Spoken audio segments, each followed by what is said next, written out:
Hello, people. Remember this? He's going to be in jail. His liberty is going to be taken away at the barrel of a gun.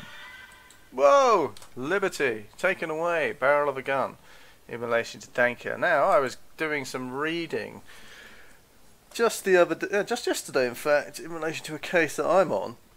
But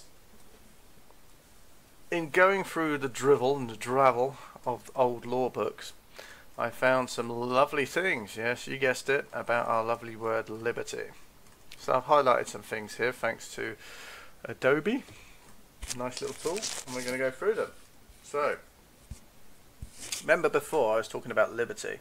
I picked up Milo on the word liberty. Liberty is not freedom per se, it's the right to freedom granted by some sort of person, power, or authority. You have the right to, do as you please. I.e., your lunch break at work would be an example of liberty, right? Go off and have a lunch break, come back in an hour. And that's the most important thing. But you better be back on time and within the hour. So you're granted liberty.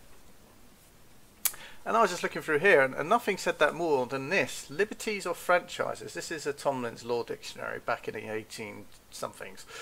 And so this book is very much out of date.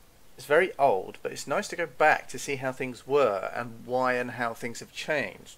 So, and also when you're reading, I'm going to put this out there, when you're reading old books, remember this book is not written by Joe Bloggs on the street. This is written by someone who's very much entrenched in the legal society, the bars and the clubs of London. All these people. These are masters of language. These are absolute wordsmiths in the most literal sense. And when I read this thing here, this liberties or franchises, liberties or franchises, okay. When I read this, and the explanation below this was just perfect. I thought, my God, I could spend a whole lifetime and not explain it as well as this person has. But this also emphasises the fact that liberties or franchises. So we all know what a franchise is. Oh, I'm a franchise of Pizza Express. I'm a franchise of McDonald's. I'm a franchisee. Yeah. Think of it in those veins. Yeah, someone's granting you access to something like a brand, a store, the menu in those respects. So liberties or franchises. These are synonyms, which means they're interchangeable. Yeah. Terms, and their definition is a royal privilege or branch of the king's prerogative, subsisting in the hands of a subject. The kinds of them are various and almost infinite, which I thought was quite interesting. So yeah, you're being granted liberties. Nothing clearer than that. Now, a liberty is a privilege held by grant or prescription by which a man enjoys some benefit beyond the ordinary subject. So again, coming back to the franchising of a restaurant, so you pre-subscription, you pre-sign to an agreement and you enjoy some benefit beyond the ordinary subject. So yeah, your benefit is that you're allowed to administrate and run a restaurant chain, for example, just as a common use of the word franchise. So a liberty, a franchise. Liberty, in the most general signification, it is said to be a power to do as one thinks fit, unless restrained by the law of the land. So here we have a legal book referring to something called the law of the land. Because you have to remember that Magna Carta and all this legal stuff was built upon the principles of the law of the land that the Saxon folk were enjoying at the time of the Norman invasion. And then, the nobles see the king acting in a divine right of rule, king's prerogative kind of way, taking people's stuff basically, because I'm the king, I do no wrong. Well, I'm surprised to see you guys here. I thought it was all over. But even though the king is never wrong, it looks like I was wrong, which I never am. Lo and behold, the barons say, look, we really like being barons, we like having a bit of status, a bit of wealth, a bit of power, a bit of influence, and we want to keep it that way. So they looked at the law system of the people and the land and the juries and that system, and they just basically transposed it, tweaked it, and put it in as a Magna Carta. And what I mean by tweaking it is that they have lawful judgment of the peers. So instead of the common folk. Peers judge peers. Common folk don't judge peers in that respect. If there's an issue with the peers, peers have to judge peers, not those smelly manure-ridden peasants. So there we go. I thought that was lovely. Now I'll go down to the next bit. According to some, liberty consists principally of not being compelled to do anything which the law does not require, because we are governed by civil laws, and therefore we are free living under those laws, which is quite strange, because that's kind of a contradiction in my opinion. So you have the law, and then you have the civil laws. So they're talking about two different things there. The absolute right of man. Now this comes to kind of like, this is almost like French Revolution stuff, and I do always recommend people just look at the French Revolution document. It's even got the triangle with the eye at the top of it. You know, it's really good. The right, the droit au homme, or what do they call it in French. There is lots of translations of it, literally verbatim translations, but it's worth looking at the way that it's laid out, the iconography used, and just in general how this thing called man is defined and the rights that they have. The absolute rights of man considered as a free agent endowed with discerning to know good from evil, and that's literally what the law comes down from: our ability to discern good deeds, good acts, from evil acts or ill acts. Yeah. And the power of choosing those measures which appear to him to be the most desirable are usually summed up in one general appellation, and denominated the natural liberty of man, the natural state, the natural law, the natural liberty. Yeah, that, you know, Adam and Eve enjoyed, walking around the planet going, well, look, I'm going to go this way today, I'm going to go that way, I'm going to eat this fruit, I'm going to kill that animal, I'm going to eat this, I'm going to wear a fig leaf today, I'm not going to wear a fig leaf today. You know, it literally, one did as one wished in the good old days.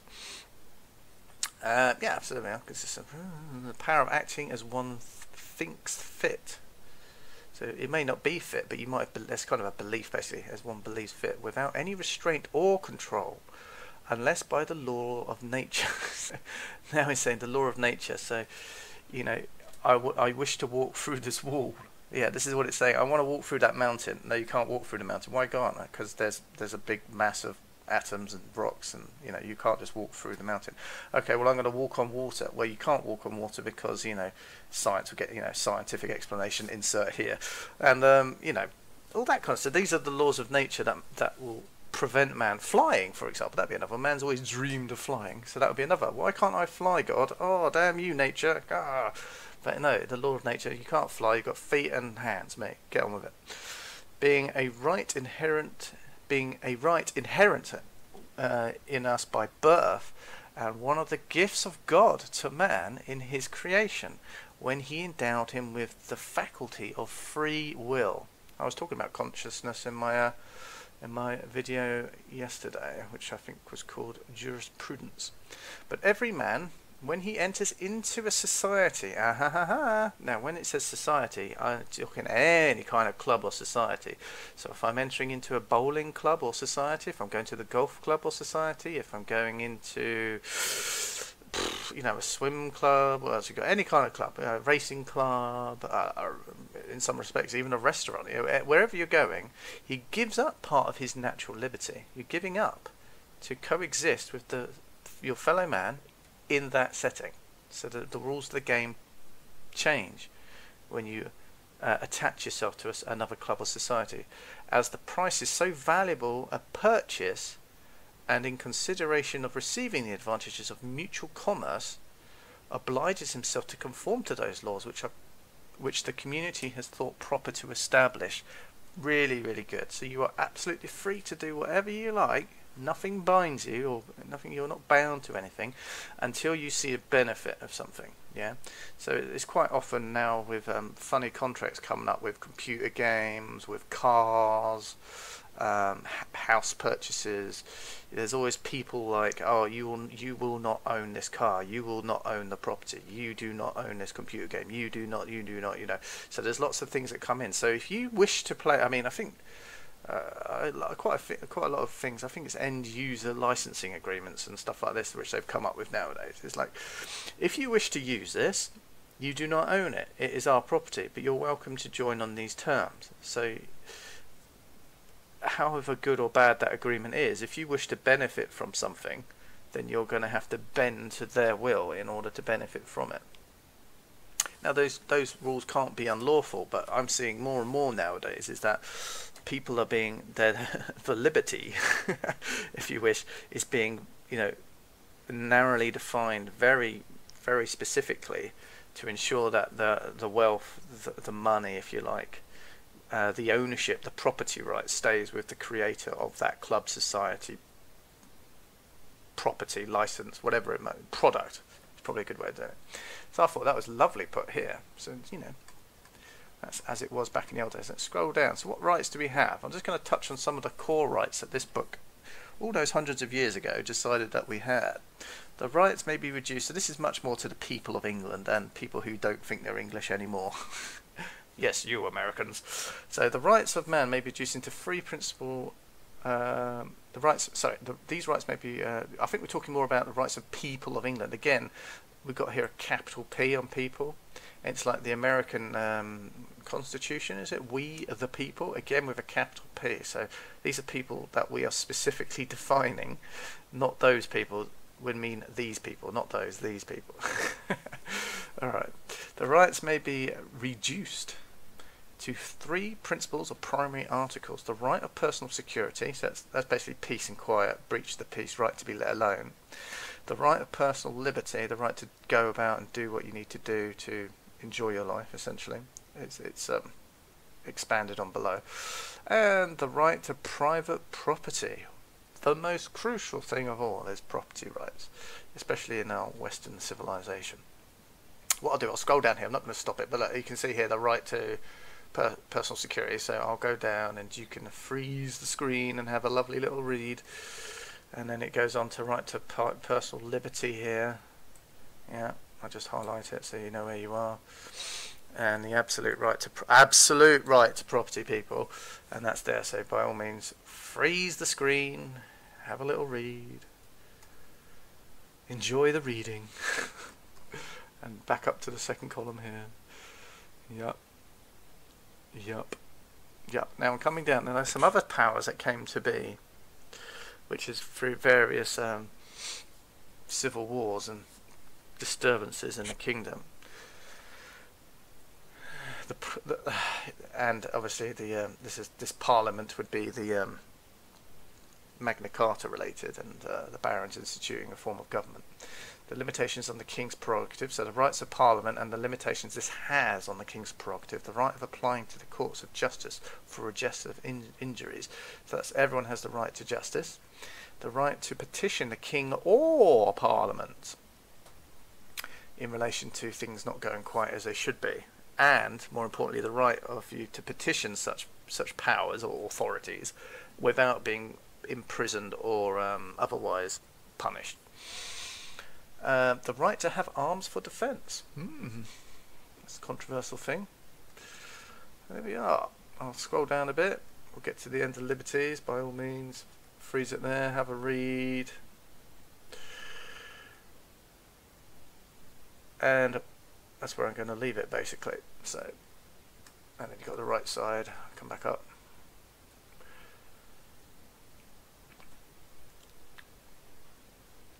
Now,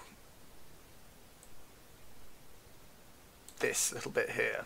The sanction of the grand jury may be given either at the assizes or the court of sessions. This got me thinking, because in England we don't have grand juries anymore, and we don't have courts of sessions anymore. So where the hell have our rights gone? I'll be doing that in another video. Stay tuned. But that's it for the moment. Peace out.